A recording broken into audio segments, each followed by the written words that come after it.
ना जोबोर मोजां आं नायनोसो फैदों आंना गाबोनसो प्रग्रामा मोनसे बिसेस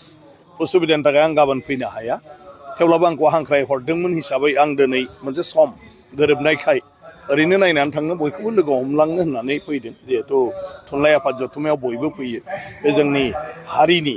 माने बयनिबो मोनसे अनुस्थान बेवहाय ना राजखान्थि दं ना बेवहाय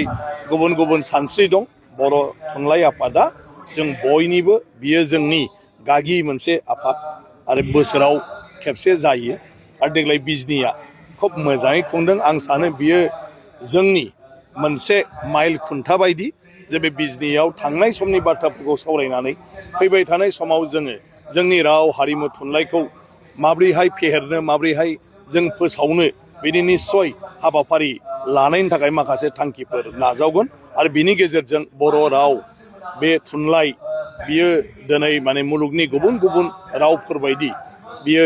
गोसारनो मोनगोन जों बयबो मोनथियो जों मालाबा बारा सानफ्लाङा बर' रावा जाहैबाय बुहुमनि गेजेराव गोजाम रावफोर जि दं बिनि गेजेराव मोनसे आरो बयनिख्रुइबो धोनि जि रावफोर दं बर'आ मोनसे जे बर'नि जिथु माने सोदोबनि बाख्रि बियो दिनै ओरैबायदि मख'जाथाव बुहुमनि गुबुन गुबुन रावफोरनिख्रुइबो जौगासारनाय रावफोरनिख्रुइबो बर'आव बांसिन सोदोब दं बांसिनै फोरमायनो हानाय जोंहा बाथ्रानि जिथु ग्रामाटिकेल माने माबा दं मा होनो बेखौ एक्सप्लेन खालामनो हानाय बे माध्यम बिजों जि दं बे गुबुनावबो गैया गतिके बेखौ दिनै बहुतानो मोनथियामोन जों दा सरसा खालामनायखाय मोनथिबाय जे बर'नि रावखान्थिखौ रावबो सुजुवाखै रावबो लिराखै बर'नि रावा रावखान्थि दंखायो आरो दिनैहाय आरो बे रावखान्थिखौनो जोङो गुबुनजों रुजुनानैसो जोंनि रावखान्थिखौ जोङो फोरमायनाय जादों खिन्थु रावखान्थिखौ जोङो दानाय जायाखै दा बे माब्लानिफ्राय रावबो मोनथिया जुदि गमामायैनो जों जुदि असुर हारिब्ला बियो दिनै महिरंग दानबनिफ्राय लानानै महाभारतनि सिगां रामायणनि सिगां बे रावा दंबोबाय थायो रायखसफ्रा असुरफ्रा भगदत्तआ नरकासुरा सोरबा बानासुरा माने बान राजाया जि रायलायदोंमोन माने बेनो राव आरो बागुरुम्बाया बे समनिफ्रायनो सोलिबोदों जोंनि गाननाय जोमनाय आगर माने आखाइ जायफोर जों दिनै माने बाहायो दायो लुयो बेफोर गासिबो गोजाम माब्लानिफ्राय दिनै रावबो स्कलारा दिहुननो हायाखै इभेन आर्किअलजिकेल डिपार्टमेन्टआबो दिनै रिसार्च खालामनानै फ्राय होननानै बुंनो गोनां जादों आरो बेयावसो जोबाखै बर'फोरनि रिसार्चआ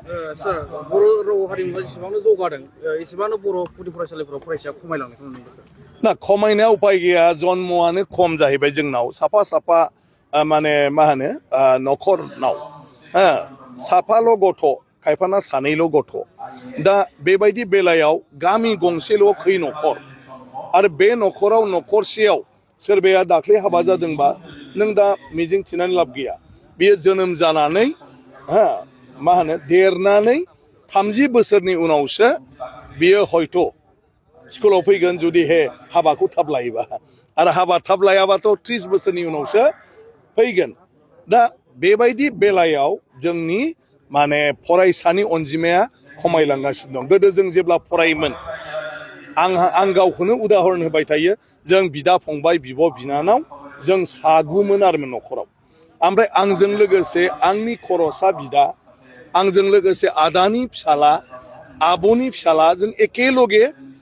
गुदि फरायसालियाव फरायोमोन आरो मा न'खरसेयावनो आरो आनैनि आमाइनिथ' ढेर दंमोन आरो मा खिन्थु दानि दिनाव ओरै जाहैबाय आमाइबो गैया आदैबो गैया आयंबो गैया बिफाल'ब्ला बिमाल'ब्ला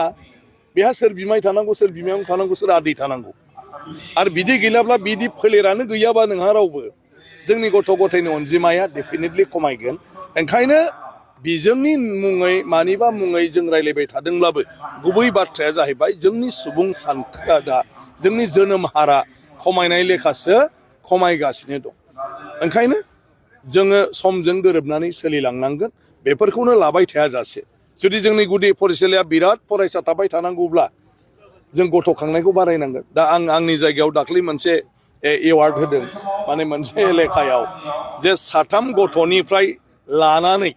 जेसेबां बुरजा गथ'नि बिमाफोर दं बिसोरनो आं दा बान्था होनो दाख्लै आं लिस्ट बानायहोदों लिस्टआ जाबाय आं बिराद मोजां मोनदों दाबो 6 जन फिसा खांनाय बिमा मोनदों आङो 7 फिसा खांनाय बिमा मोनदों 4 फिसा खांनाय बिमा मोनदों आरो 3 खांनाय बुरजा दं बे गामियाव बे एलेकायाव दा थाबैनो नोंथांमोनखौबो आं हांख्रायहरगोन बेवहाय बिसोरनो दा बान्था होनाय जासिगोन आरो मा जाय फिसा बुरजा खांदों मानो जाय फिसा बुरजा खांदों बेखौ जों बयबो मदद होनांगौ सासेल' फिसानोथ' मदद होनायनि गोनांथि गैया होननानै आं बुंबाय थादों सासे फिसाखौनो खांनो हायाबा मानि बिमा बिफा जागोन फालाय बेलाय सार बर' बिजोंनि फोरोंगिरि आरो जे फेन्सार स्कुलनि जे जेंनानि सायाव मा बुंसै नङा बेथ' दा दाख्लै बिधान सभायावबो मोनसे बाथ्रा होदों जे बर' बिजोंनि भेन्सार स्कुलफोरखौ प्रभिन्सियेलाइजेसन खालामनो थाखाय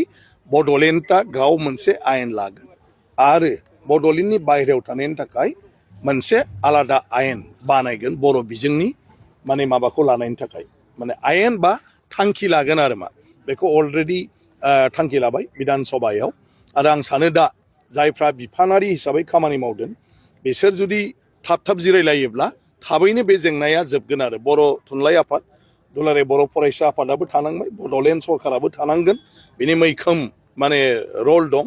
बिनि उनाव आसाम सरकारनि सोलोंथाइ बिफान जयैनो थाब जुदि दानसे दाननैनि गेजेरजों जबाय थायोबा आं सानो फैबाय थानाय 6 दानसोनि गेजेरावनो बे जागोन दाथ' बिसायख'थि फैगौ दा जाथ'नाय नंला माने बे 1 दानसोआव नाथाय बिसायख'थि जोबनाय लोगो लोगोनो बेखौ मावफुंनो हागोन आरो बड'लेण्डनि बेलायावथ' खुनु बाथ्रा गैया बड'लेण्डआ जेरै थांखि लायो बिदिनो जागोन